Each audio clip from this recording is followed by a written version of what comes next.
from the sensors, and these readings from the sensors will tell you whether the bridge is healthy or not healthy.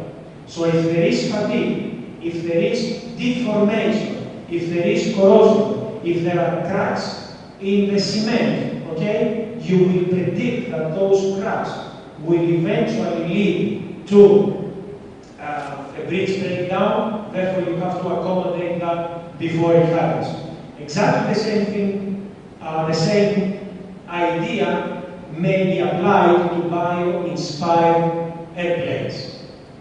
Nature does it for us.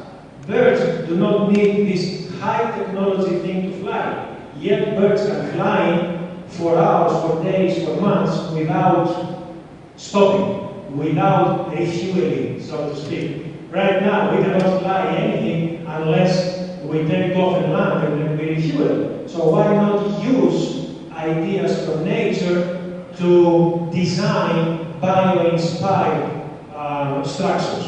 And such structure could be just the surface of an airplane, a helicopter, or any supersonic or futuristic structure that can happen in the future.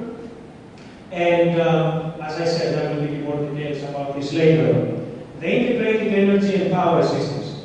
This is a killer. We have the traditional grid. It is outdated, it is old, and all the more users we have, the more difficult it is to cope with the needs. See what happens in California during the summer. So, what is the solution? A potential solution. It's obviously renewable energy.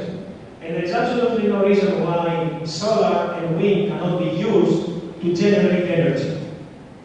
Waste management is the other one. In Los Angeles, believe it or not, about 20% of the population gets electricity from a waste management power plant.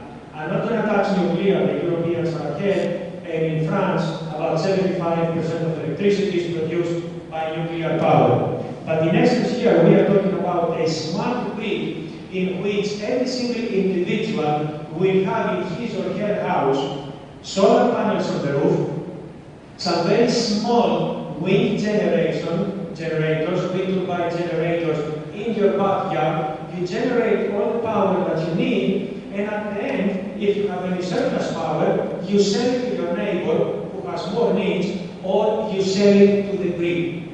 This again may sound science fiction, but it is happening. As an example, I will tell you that in North Europe, in the North Sea, Norway, who is the world's leading producer of wind-based power, I mean billions and trillions of dollars invested, but they do have huge wind generators in the North Sea, and you know what they do? Because it is more expensive to store this wind power at night, if they have a surplus, they give it to Germany for free.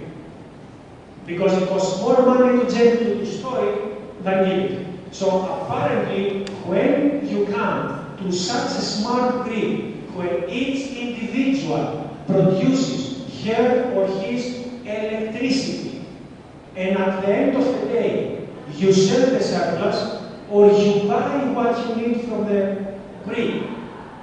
How is this integrated, and how is this connected with security issues, the cyber-physical system security?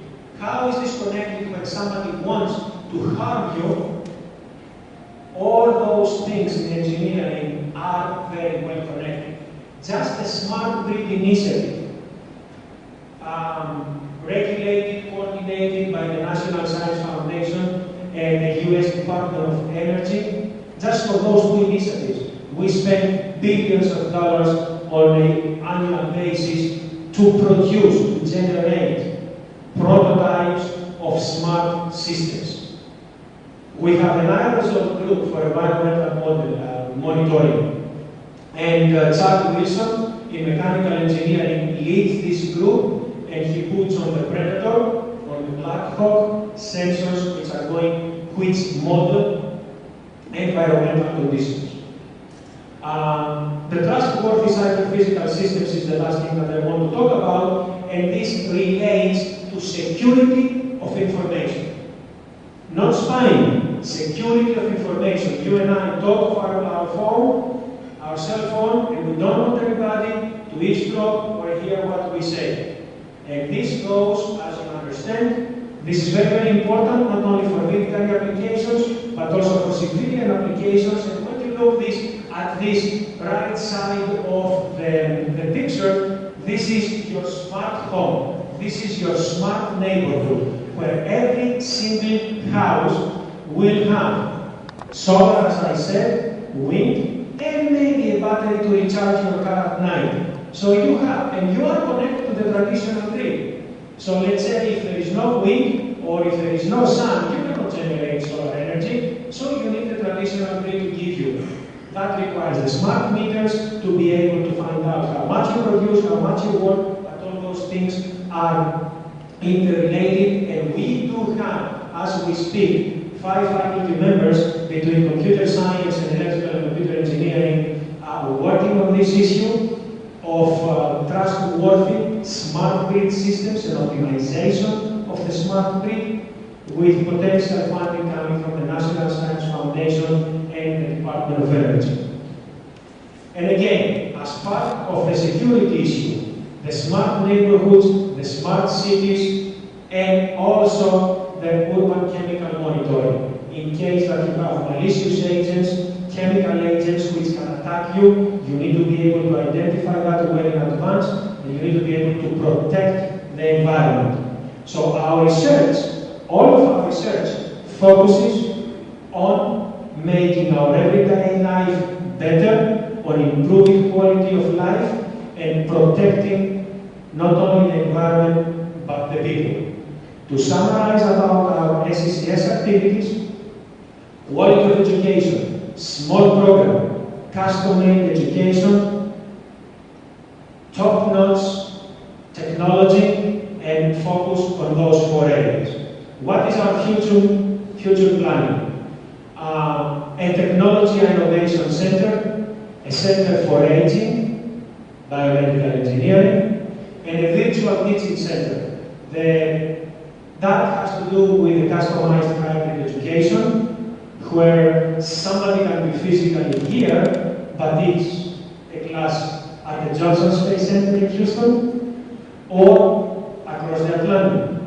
And last but not least, we are next in line for our new SCCS building, which will come in the near future. So this concludes the first part of the presentation, and with your permission, I would like to move to the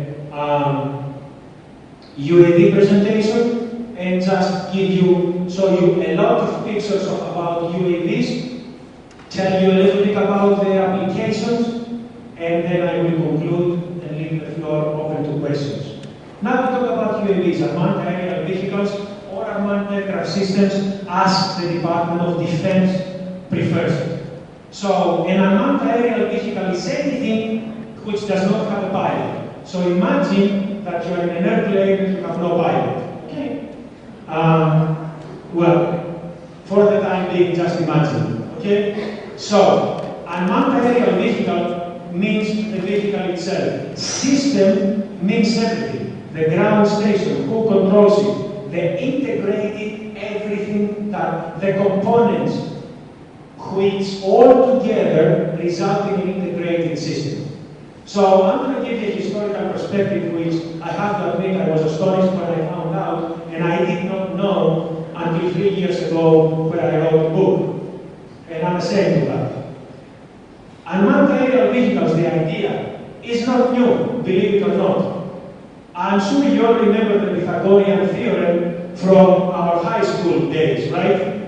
Well, apparently when Pythagoras had his school of mathematics in Syracuse, one of the mathematicians was Archytas of Tarentum. He was also the governor of Tarentum. He is the father of one in algebra.